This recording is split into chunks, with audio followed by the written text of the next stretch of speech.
We'll take just a minute to talk about flight zones on the individual animal and point of balance and where you need to be relative to changing an animal's direction and basically changing their mind about what they want to do. This whole process is very simple and takes very little movement, but you can do it on an individual basis or on a herd basis and have the same general result. As you approach a cow and as you go toward her, there's a point that she's going to start moving away from you or moving. Now, as she moves, and she doesn't want me getting any closer proximity, I can build speed by getting closer to her as it goes around that pen. But if I want to stop her, back away from her when she stops. So my proximity to that cow affects how she responds. Now, if you want to drive a cow or pull a sick animal out of a pen or whatever, it's important to know where their point of balance is, where you can change their direction and change how they actually respond to you. I'll take just a minute to kind of work this cow around and see if I can affect her movement. Now, she's a little distracted by where the camera is located, so it'll take a minute to get her attention back on me. As I walk toward her hip, I should draw her head to me. As I back away, I can keep her position in that where I want it. Now then, I have the ability to either move her to the left or the right. The way she's positioned, with her right front foot back, she's wanting to go that way. So as you're looking at a cow, it's easy to change her direction by how you position her front feet before you make that first approach. So her natural inclination was to turn that way, so if I wanted her to go the other way, I would have had to reposition myself over far enough around here to get the cow to move. Now I should be able to draw her attention to me. If I step forward, she should go that direction. Once again, she was set up to do that. Her feet were ready. You can change that point of balance. This particular cow will have a different flight zone than the last one we dealt with. In fact, she hasn't been still since we put her in this pen. My proximity to her right now is causing her to move. The gray cow a while ago, I had to get within 2 feet of her before she ever moved. Now this cow's calmed down a little bit, which I like to have one of them do that before I start trying to work with them. And if she doesn't calm down on her own, you need to take the time to do that on yourself and get her to where she'll stand still. And it may take a little bit of time to do that, but it's important from a stress reduction standpoint. Now I can stop this cow by very little movement, and I'm just working across the pen from her where I was having to work next to the gray cow. Well, I can move her movement from 15 feet away. I can change her direction. As I back away from her, she stops. I move just a little bit. She's very attentive to where I'm at and what my motion is going to be, and I want her to turn away from me. I can take one small step and she'll do it. I can step this way and I should be able to stop her. Stop her. Now she's not wanting to turn the other way. She doesn't want to take her left eye off of me when she turns around. So my next objective is to get her where she doesn't mind doing that. Get her down here where we can actually work with her a little more.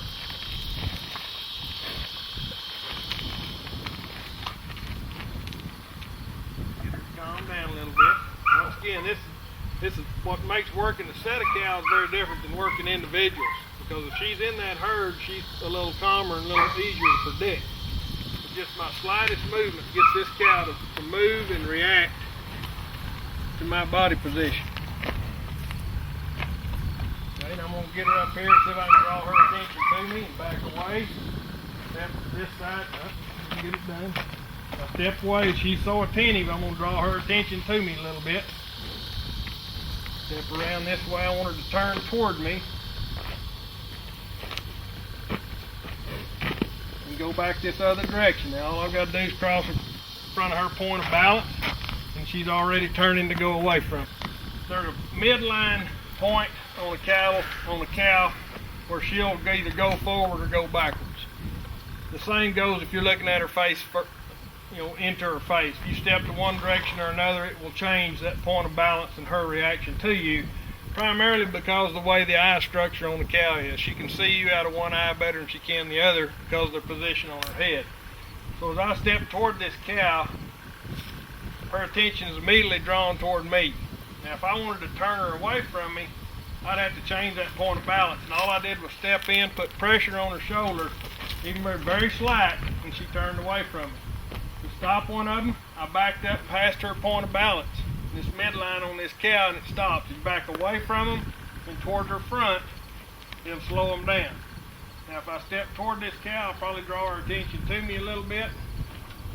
As soon as that ear, you can watch cattle's ear. As soon as her ear moved, I knew she was about to react to me. So I needed to back away, and I did exactly what I wanted to. I drew her attention to me. I'm going to see if I can turn her away from me. Now I put more pressure on her, and she didn't respond well. So she's not quite ready to do what I was trying to do to get her to push away from me. So I need to spend a little more time working with this cow. As I back away, I can stop and turn her. She's there. She's not wanting to turn away from me once again to the right. I'm going to practice that a little bit.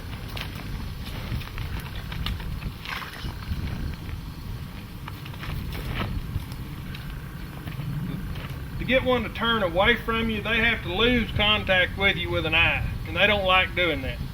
It puts them in what you might call a point of peril where they can't tell what you're going to do.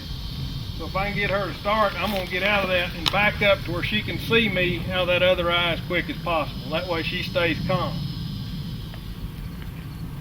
I'm going to move forward and try to turn her back the other way. And right now this cow's responding very nicely to what I do. If I were to approach her right now with her head when it was looking at me, she would have probably went forward. If she looks away from me, I have the chance then to move forward and push her away from me once again, pull back and stop her. Once we do that, we have control over the front end of that cow. We can make her do what we want to do. As they get stressed, you want to back off of them and relieve that pressure. Like I said, pressure depends on their flight zone, point of balance, and what you're actually wanting them to do. If you have a stick or a whip or a rattle paddle or whatever in your hand, your tendency is to use it. And if you're relying on it, a lot of times you're out of position. And so you use it as an aid to drive cattle rather than use your position to move those cattle. And anytime you have to go to strike a cow or use that driving aid, it alters your position and your response to that cow. So it's best if you learn these techniques without them. And then if you want to carry a stick or a sorting paddle or whatever with you, that's fine. As you get older, you may lose a step, and it may allow you to get that position where you need to be with that paddle rather than your body. And if you've got cattle that you don't want to get close enough proximity to, I don't mind rattle paddling as long as the rattle's out of it. So I drill a hole in them and take the BBs out of them before I start using them. That racket is distracting and disturbs and stressful to the cattle. If you want, probably the best sorting aid I've ever seen is just a regular old broom. It's quiet, but it's visible, and you can actually shake it and it'll make movement. So if you want to have a sorting tool with you, a little old broom, 4-foot handle, is a very good sorting tool. But right now, I'm going to leave these cows in this corner, circle them around to push the tan cow out and sort her out of this pen. So right now, my objective is to take the red cows, move them forward. And as they do, they'll push the tan cow out. She didn't like what she saw when she come out. We'll do that again. Had I jumped in the middle of that, I might have caused a bigger wreck than I could stop. So your best thing, if your sort doesn't work like you predicted it to back off, start over. It's less stressful on you and less stressful on the cow. Looks like she's going to go ahead and go into that set of cows. I'm going to have to step out and turn them a little bit. Back off a little bit more. Cows are all turning the same direction.